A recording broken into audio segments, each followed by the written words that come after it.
Здравейте! Днес ще ви представим един изключително популярен японски автомобил. Още при излизането си на пазара става изключително популярен, атрактивен и е много готин. Да, колата е Honda CR-X от 1991 година и близо 30 години след като е излязла от завода. Все още е много търсена, скъпа, популярна и това е причината коли като тази зад мен, която вече е Youngtimer, да стават все по-скъпи и трудни за намиране в добро състояние. Да, и са изключително популярни в автосредите и много автоманяци ги искат и ние ще ви покажем най-различните странни неща в тази кола, кое е направило толкова популярна и други нейни характеристики. Каква е причината да е толкова успешен модел? Да.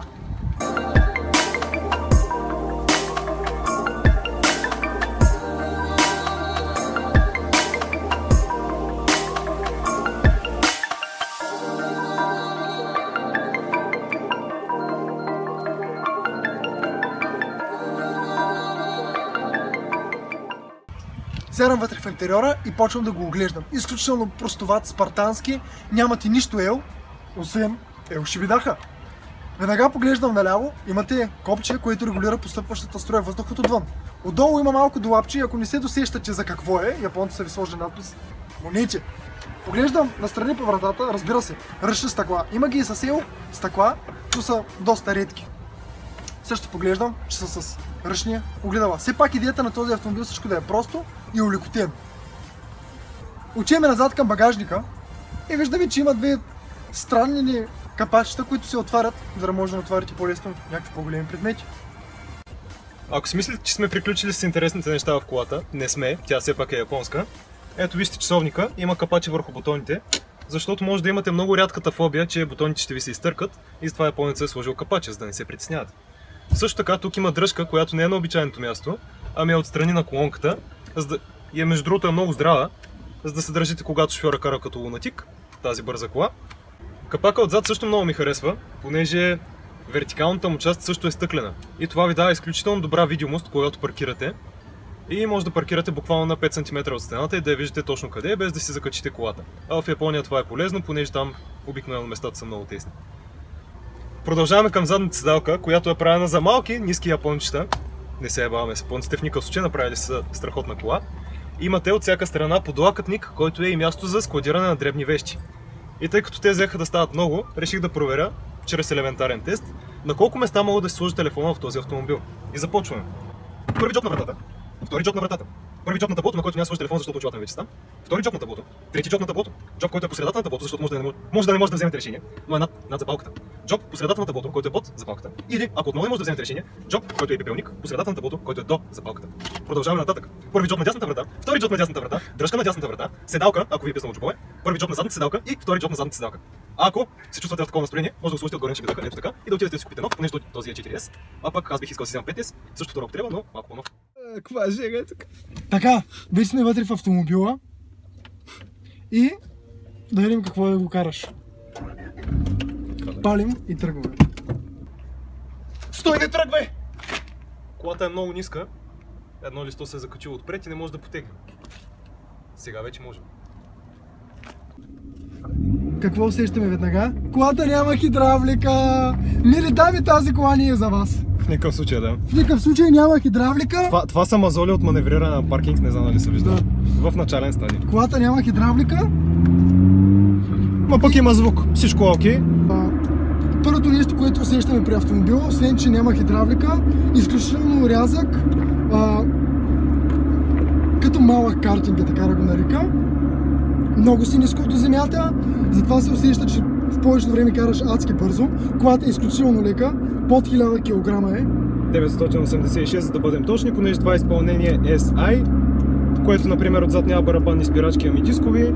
Идеята на тази кола е направена, може би, за японските младежи, които са взели току-що книжка, да карат една малка, лека спортна количка на предно задвижване, която всъщност има доста завидни спортни характеристики поради добрите си двигатели, които за това тегло никак не са малки. Около 130 коня на под 1000 кг купе с такава аеродинамика се усещат много добре. Окачването също е адски добро.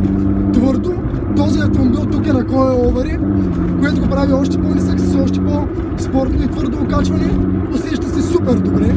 И освен това вози изключително добре, като се има предвид, че е на толкова от цената. Въобще колата се усеща като един малък картинг, изключително е бърза, много е рязка в завоите, директна, усеща се, просто е удоволствие за каране. Идеята на тази кола е да се харесва на младежите, а не на дамите, чичовците, войчовците, бабите и тем подобни други глупости. Това е кола да се кефиш, да ти създава удоволствие и да се един щастлив младеж за това. Така, Чефо ви каза как се усеща колата, така че няма защо да се повтаряме. На мен ми харесва, че вратите са облечени във велур, което изглежда и се усеща много добре. Седалките също са много удобни, красиви и с много добра странична опора. А двигателя е това, което прави автомобила това, което е в случая. От Honda са използвали класическа концепция, а именно, че когато вземете едно леко купе и му сложите добър, сравнително мощен двигател, няма нужда да се изхвърляме с мощността. Резултатът винаги е много добър. И тук отново не са сбъркали. Двигателят точно в този автомобил, който караме в момента, е D16Z5. Двувалка, 124 коня, които получаваме при 6800 оборота, а прекъсвача ни е на 7200. Разполага само с 140 Нм, но, както казах, имаме достатъчно разгръщане на оборотите, така че да можем да извлечем максимума от колата. И в това тя много напомня на Mazda MX-5, с която е сравняван често. Разликата е наличие на предно задвижване, но отново имаме много добро управление. Спирачките отпред са леко модифицирани, дисковете са надупчени, нарязани, така че получаваме и по-добро усещане от спирачките. И идеята е, че колата няма нужда да е 200, 300, 500 конски сили. Трябва просто да използвате, на английски му казват моментум, засилвате я и не трябва да губите скорост. И тогава колата е наистина адски бърза и, както се казва в България, наказва BMW-тата или каквото ви гони в някой проход, защото това е кола за планински път, за технични трасета, не е за магистрала. И също така е много интересно какво означава CRX абревиатурата. Има различни спекулации. Една от тях е, че означава Civic Rallycross, а другата малко по-вероятна Civic Renaissance Model X. И защо... Което според мен е това. Да, точно това е по принцип, поне според нас. Идеята е, че това всъщност е автомобил, който е на базата на Honda Civic 4-та генерация, те от външно дори много си приличат. Но CRX е доработен, той е по-спортният модел и външно, и като управление, двигатели и така нататък. Малко по-мощен, малко по-добре се усеща и просто от Honda инженерите си свършили много добре работата и са направили икона.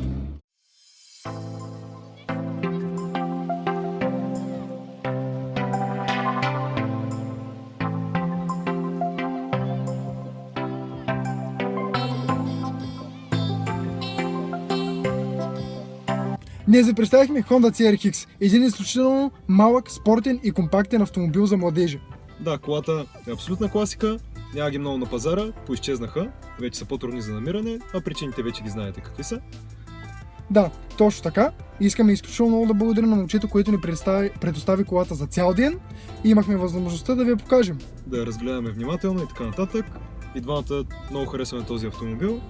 Аз лично от много време исках да карам такъв. И най-после можа.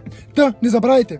Subscribe, лайк, Facebook, YouTube и всички там други, където на има.